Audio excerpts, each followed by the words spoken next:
Hello, everybody. This your girl Tiffany coming through here live in effect. Today, I'm coming live to you on Women History Month, and of Mar- on this day of March 14th, which is Pi Day. And for those of you that don't know about Pi Day is 3.14. That's a mathematical number. Okay, but on Pi Day, we're going to be talking about Janet L. Mitchell. She was an African American physician, and she also worked with pregnant patients who were HIV positive. Okay. So the term that you see here is called perinatal.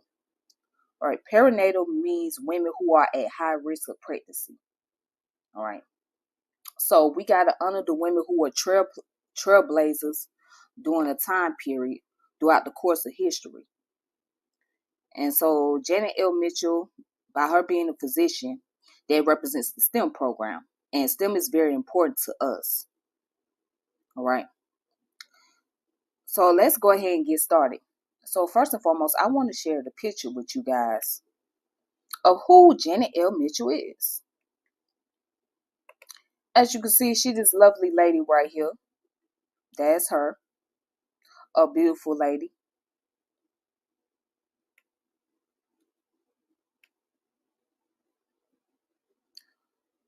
All right, so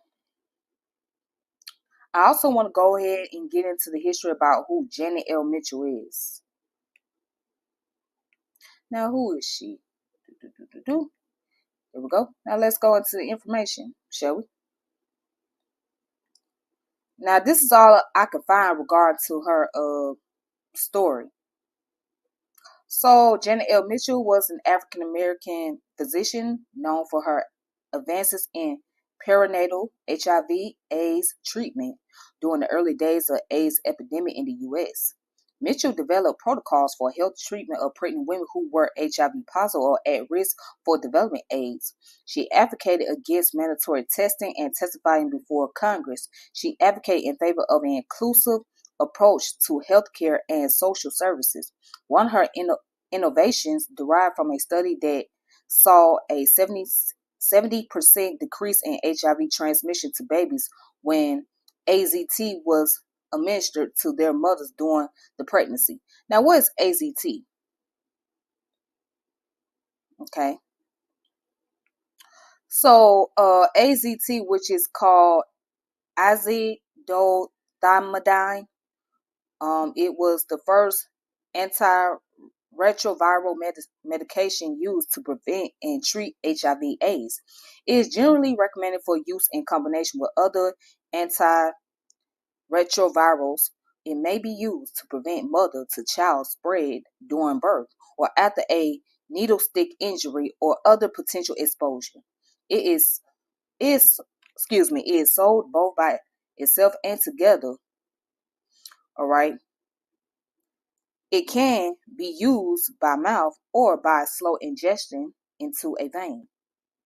Okay, so that's what the AZT is, right? Okay, so that it was a medicine. It's a medicine that's used to treat HIV and AIDS to prevent it from spreading to the child. In this case, with the mother, especially during her pregnancy. All right, so that was used during that time period.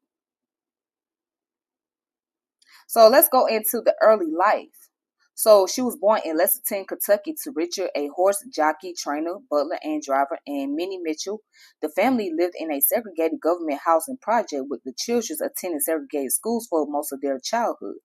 Despite the limited opportunity for African Americans and the fact that Richard, who was born an indentured servant, only had a fifth grade education, he and his wife stressed the importance of academic achievement in the household. Subsequently, all five of their children went on to attend and graduate from university.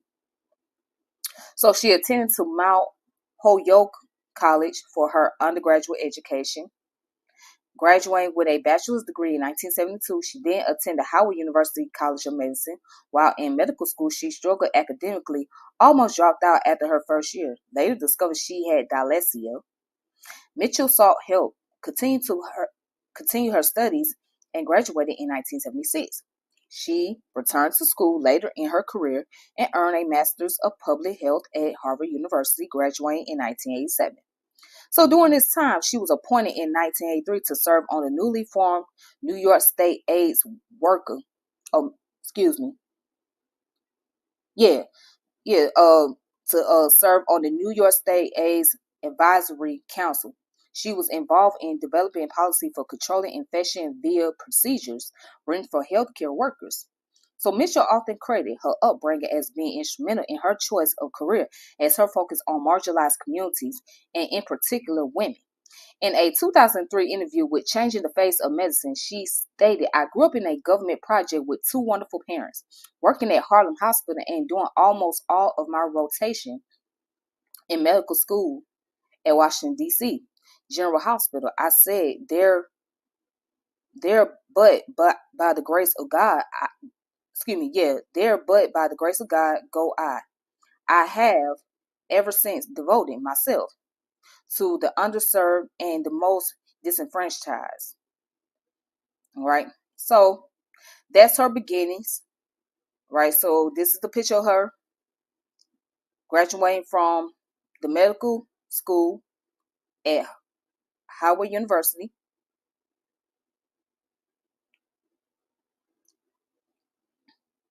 So how did she begin her career? So she began her career in 1988, and she became the department head of OBYN. You know, OBGYN. That's that deals with gynecology and whatnot. Basically, what this term means, it deals with women who go and get ultrasounds, and gynecology deals with women reproduction and stuff like that, like pap smear and all of that. Okay. So again, OB, that's what we call it because it's a technical word. So if somebody refer you to OB, they refer you there if you got to go get a prenatal appointment, say like go get an ultrasound or something like that. And if you got to go to a GYN, which is a gynecologist, basically, they are the ones that are going to deal with your reproduction, check to make sure that you don't have any type of sexually transmitted disease or any type of cancer or anything that's cancerous. And also check, they also known for doing pap smears, which basically that's what pap smear is for, to check for HIV, AIDS, sexual transmitted disease, and all type of other issues going on in the reproductive area of the female. All right. So, anyways, getting back to this. So, she worked at the Harlem Hospital Center, a position she held until 1996. So, during this time, she was responsible for its perinatal drug addiction program, the largest in New York City. So, Mitchell cared for uninsured and HIV positive patient. In 1994, she was commissioned to write a paper for the Institute of Medicine evaluating the disparity of inclusion of minority women in AIDS research. While she noted that all women were routinely omitted from clinical trials, she successfully argued that when women were included in studies, women of color were routinely underrepresented. Of course, her lobbying was successful in a policy shift by the National Institute of Health to ensure the inclusion of Black women in ongoing drug trials for HIV, AIDS, and pregnant women. All right. So it says her research has been primary in this area. She studied perinatal AIDS education and prevention with the Centers for Disease Control from 1988 to 1992, and African American in pregnancy and African American women. She served as an assistant professor, okay, of the OBGYN. We gonna say that at Columbia University, and chair of the consensus panel at the Center of Substance Abuse within the supervision of the Department of Health and Human Services and the Public Health Service. So the panel developed a treatment improved protocol in 1993 for pregnant women who were also substance abusers. All right. So yes, to talk a little bit about AIDS. AIDS was something that was very it was a serious pandemic during the 80s and the 90s. Okay, it was a serious pandemic, especially for those who were drug users and who were in the same sex relationship, and those who engaged in unprotected sex, right? Like those who participate or have a particular lifestyle, such as prostitutes. Okay, so HIV and AIDS is something very serious, and to this day, it's still around. Not much is heard about. Not much commercial advertisement, of course. So ever since COVID came in, you don't hear much about HIV/AIDS anymore, but it's still there. It's still around. Now they got this thing called the PrEP pill or whatever. So the PrEP pill is supposed to help a person who's having unprotected sex to keep them from contracting STDs. Now, in my opinion, I don't think that's trustworthy. I don't even think it's trustworthy. I don't even think it's smart, in my opinion, to take some PrEP pills to keep from having sexual transmitted disease. I personally believe that individuals should go and get tested before they indulge into sexual activity or sexual intercourse. That's that's my take. So that way you don't have to get on PrEP.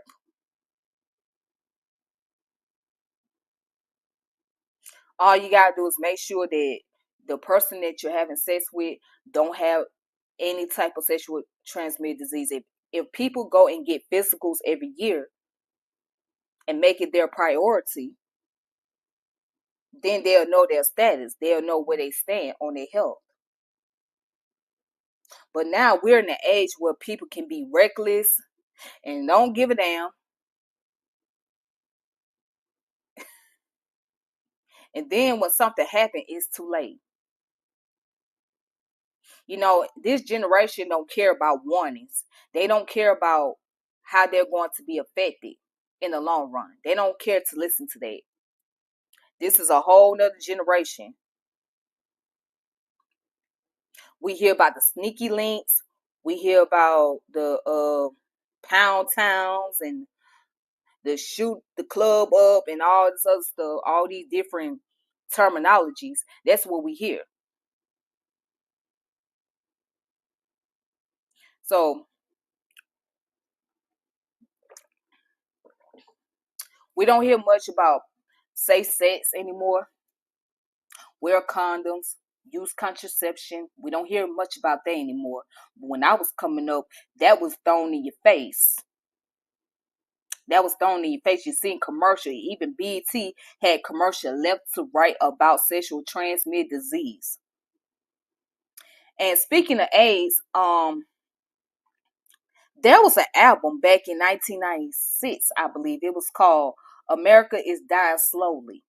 Okay, so it had various rap artists on the album. All these different rappers, they was all compiled on one album. All right. I know it was Goody Mob, Wu-Tang Clan. I think Keith Murray was on there. I think Mobb Deep was on there. Yeah, it was a list of artists. They was all on the album. You know what I'm saying? They were basically dealing with making songs regarding to HIV AIDS. Okay. So it's a pretty dope album though. You had the late Biz Markie on there. You had Coolio on there. It was a list of artists. So I don't know. So the people that was around in the golden era period, they know what I'm talking about. The album called AIDS, which means America is Dying Slowly. Pretty dope. Pretty cool album. But I just want to throw that out there. But let me get back to the source.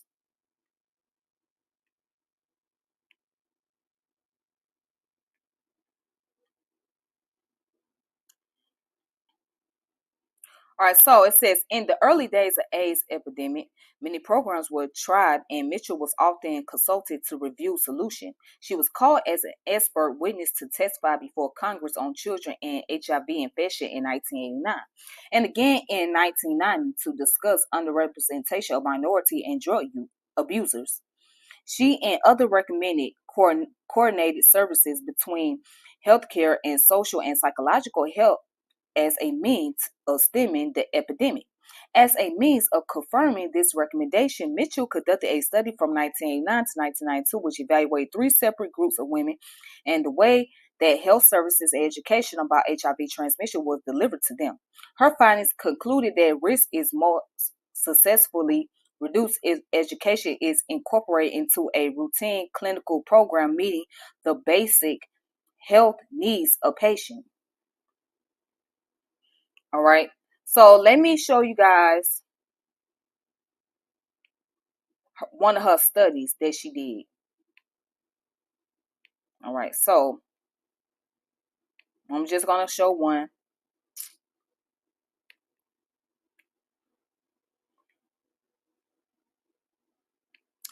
So this one's called Guest Editorial: Drug Abuse and AIDS in Women and Their Affected Offspring by Janet L. Mitchell. All right.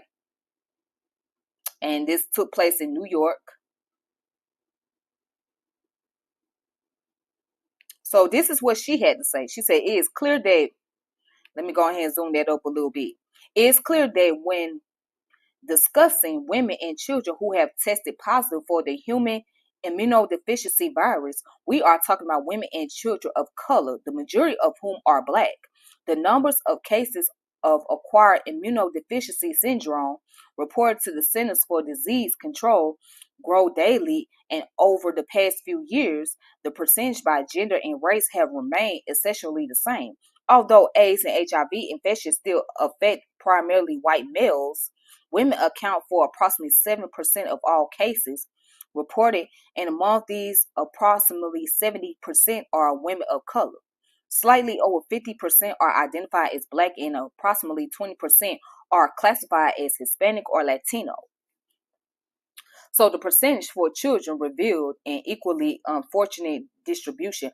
Although pediatric AIDS cases, defined by the CDC as children less than 15 years of age, account for less than 2% of all reported cases, over 80% are children of color, approximately 60% are Black, and about 20% are Hispanic or Latino. And do you know that the numbers are still high to this day? The number are still high to this day. So those number has not changed much when it comes to Black women and Latino women. Those number has not changed that much in the Black and Latino community.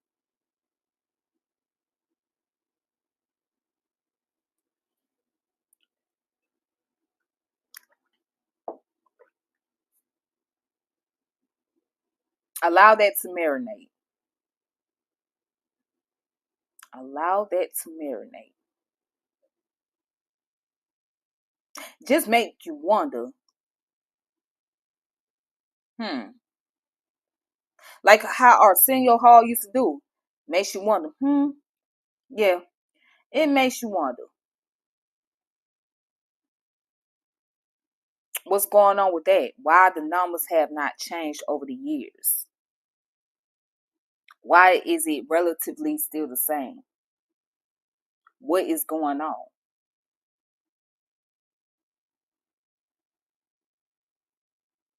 Hmm.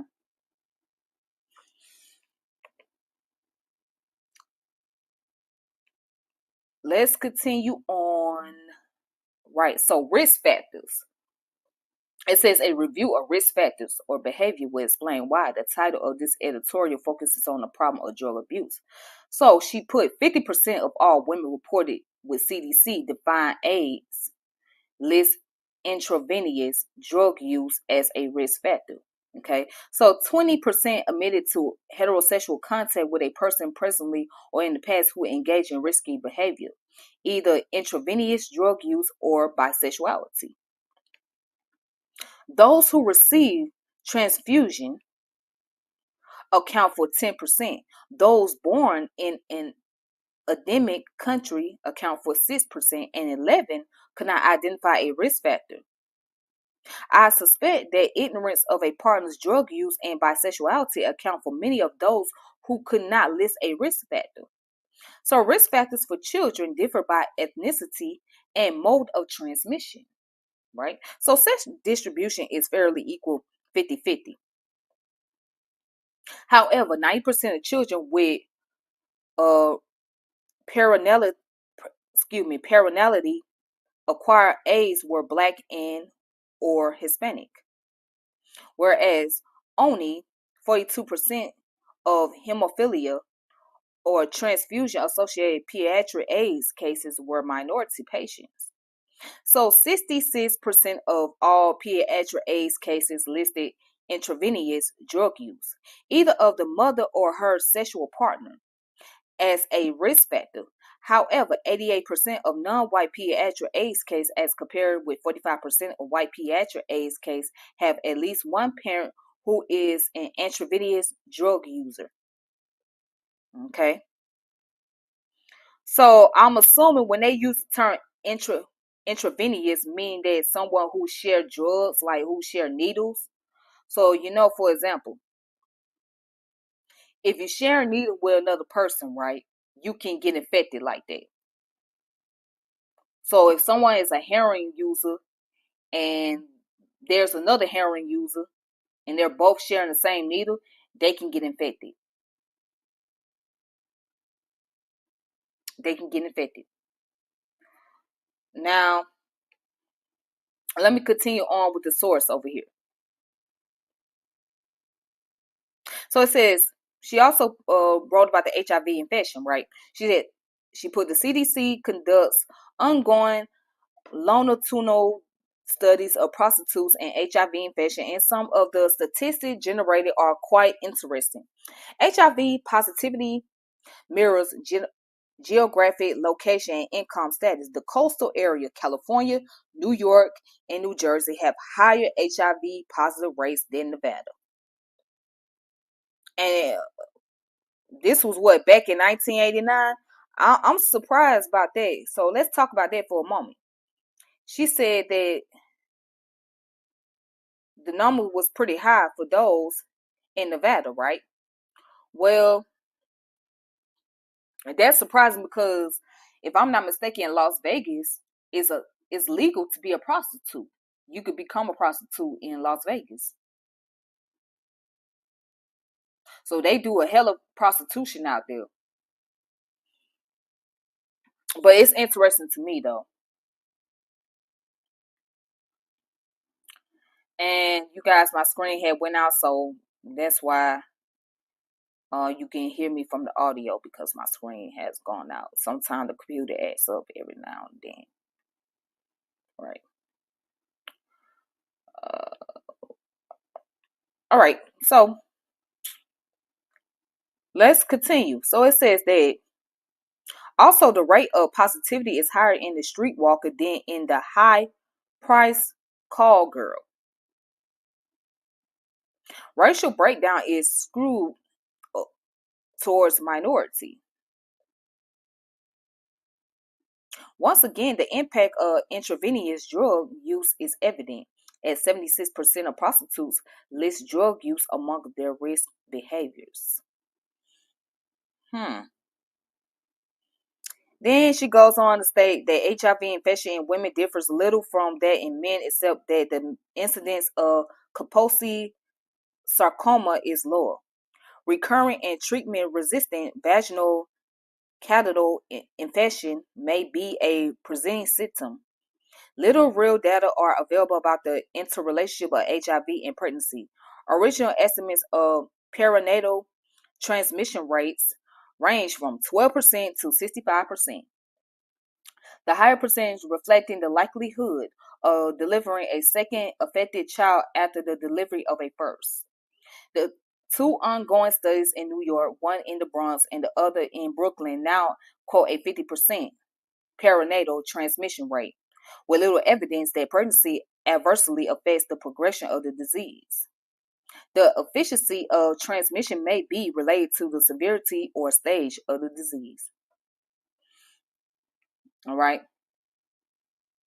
Then she goes down to say the most important aspect of the study of women presently infected with the AIDS virus is not the statistics, but understanding who this population is.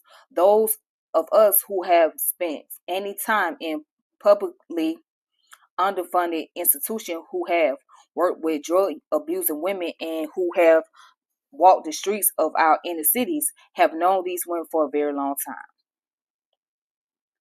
When speaking of disenfranchised population of the homeless and the hopeless, we are describing this population of women who have always been disproportionately burdened with health problems. This is not a new population. These women have been afflicted with other sexually transmitted disease, often resulting in pelvic inflammatory disease that led to ectopic or tubal pregnancy with the attending complication, including death. They have carried the burden of horrendous rates of low birth weight babies and infant mortality. They become pregnant at younger ages and bear the burden and tragedy of adolescent pregnancy.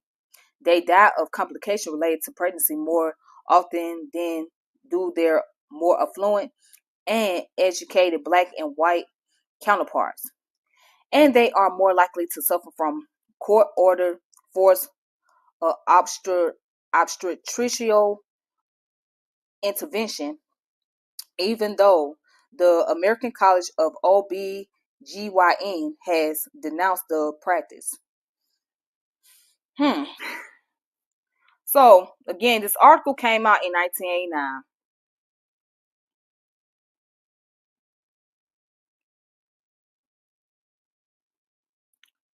And I want to speak on that for a moment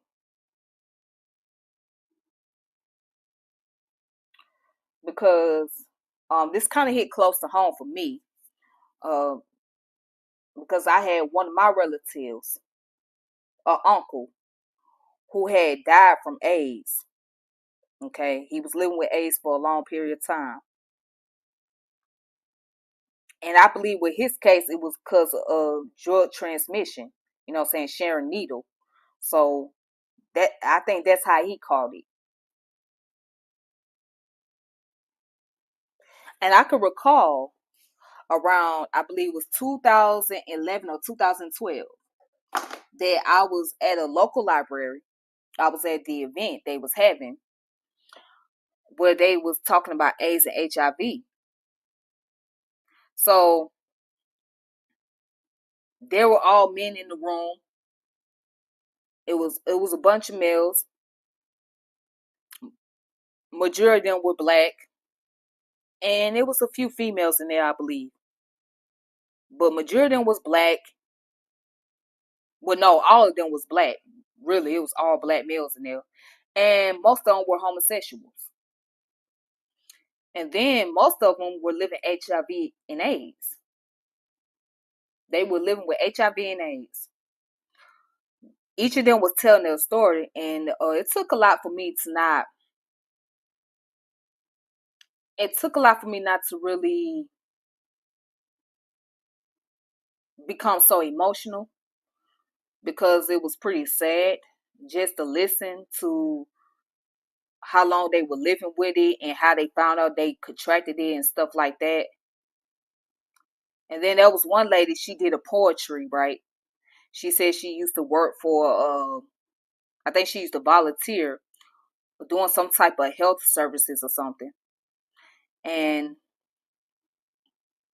they had a event where they was letting people come in and take a free HIV testing. So one lady came in there, she did it HIV testing or whatnot, and the lady told her to come back. So she came back, and she came back with her kids. And so she was once her result came back, she told her in front of her children. At that time, they were small children. She was basically trying to tell that she was HIV positive.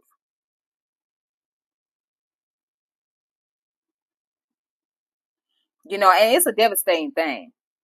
Because imagine being HIV positive, and you have to tell your family that you're living with a virus that you can't get rid of, and you don't have that much time on this planet. You don't have that much time to be here. And you gotta say your final goodbyes to them. You gotta prepare them for the worst that may come.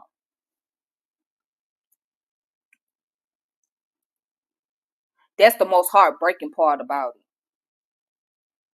And going back, and it made me think about the young lady who was on Oprah Winfrey's show back in '96, who just recently passed away, Hadia Broadbent. So Hadia Broadbent happened to be a child, a byproduct of a mother who had a serious drug addiction, and she did not know that she was born with HIV/AIDS until one day she got sick. Her foster parents took her to the hospital to find out what was wrong with her. So when they tested her, they found out she contracted it. And she was around 5 years old. And the doctors told her parents that she may not be living long enough. She may not live to 6. But she passed that stage. She was able to get on Oprah and tell her story, share her story to the world. Now, she was 10 years old at that time when she shared her story. Then over time, the sickness got worse. And then also COVID came in. That made matters even worse for a lot of people. That brought about a serious scare tactic. Many people became scared because they didn't want to contract COVID. So everybody had to social distance, wear a mask or whatnot, quarantine, all that other stuff.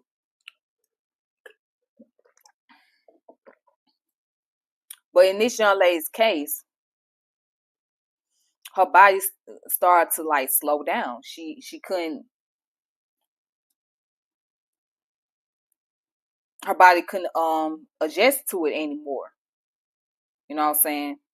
So unfortunately she passed. She passed away at the age of 39. Very young. Very young. But she lived to tell her story. And a lot of people lost their lives in the 80s and 90s behind this aggressive virus. A lot of people don't lost their lives, and it became a serious scare tactic for us growing up in the 90s and 2000 because we heard about it so much. It got to a point like, okay, now, you get scared. And I remember as kids, we used to make little jokes about the cooties.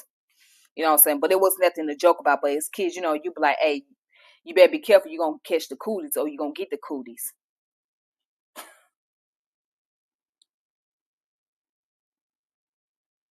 But now as an adult, I see why sex education was very important and was needed. I know some people might argue that, well, these kids are too young for that. They don't need no sex education in the school systems or whatnot. But actually, they do. Especially in the middle school and high school, they really need it because a lot of kids are becoming very hypersexual at those ages. That, as a matter of fact, it needs to be a requirement in order to graduate from high school or go to the next grade. You need to take sex education because you need to really know that should be something that needs to be in every health class from grade 6 all the way up to the 8th, ninth grade, all the way up to the 12th grade. Okay. They need to take those classes every year as a prerequisite. Not no extracurricular, not no extra credit, but as a prerequisite. And it's also the parents' job to sit down and talk with their kids, have these conversations, and stop acting scared like they don't want to sit down and say anything to them because your kids gonna get old. Your kids are going to experiment. They're going to indulge into sexual activity. They are already doing it now. So why not have the conversation with them? Why not make them aware and let them know what's going on? Why be so scared to speak on it? Why be so scared to speak about it? You ain't scared to speak about anything else. Why scared? Why are you upset? Why you can't sit down and have a conversation with your child about sex?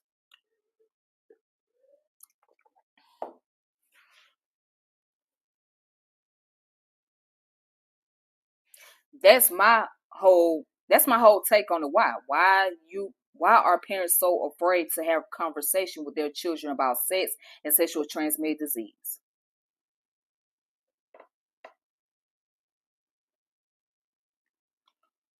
So let me go back to the previous article.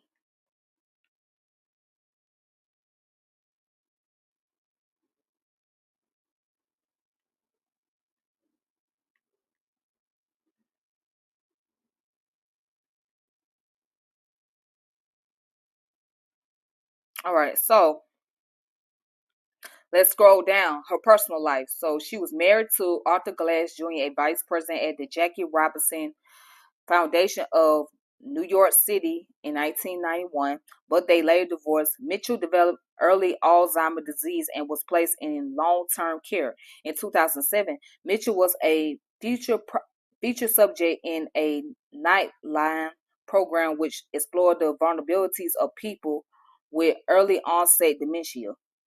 So she died in Fort Collins, Colorado on September the 1st of 2019 from the complication of Alzheimer's disease.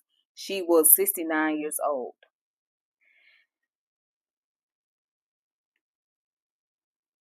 And 69 years old is pretty young for somebody to develop Alzheimer's.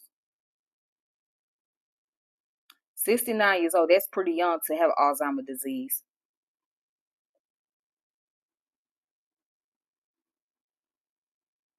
or having dementia. But dementia can come at any time. It can happen at any stage. So your brain can go through the process of deterioration. So basically, when you go through dementia, your brain is slowly deteriorating, right? It's like basically eating itself up. That's all it is. But, unfortunately, she lost her life at the age of 69. However, her work and her contribution to the community showed that she really was dedicated and she was a trailblazer. And she opened up doors of opportunity for other African American young young women to get involved into the STEM program in the medical institution or whatnot. But my whole take on that is people go into the medical industry for the wrong reason. People go into the medical industry because they see that they can profit or make money off of it. You know what I'm saying? They don't really go in there because they care about the people and they sincerely want to help. You know what I'm saying? There are those that do, but if you ask a vast majority of people why they go into nursing program or they really want to become doctors, because of the money. That's why. So again, may she rest in peace. And um that's all I have for Women History Month on this segment. So there's gonna be more and I will keep you guys posted. And I'm gonna leave out saying Ramadan Mubarak to all of you out there who are fasting on this beautiful Ramadan. So enjoy your fast. Uh, be able to make sure that you are staying focused, remain peaceful or whatnot. Until then, until next time, y'all take it easy. Y'all already know, be safe. Peace and power elevation. This your girl Tiffany, and I'm logging off. And shout out to the chat. And I will connect with you guys later. All right.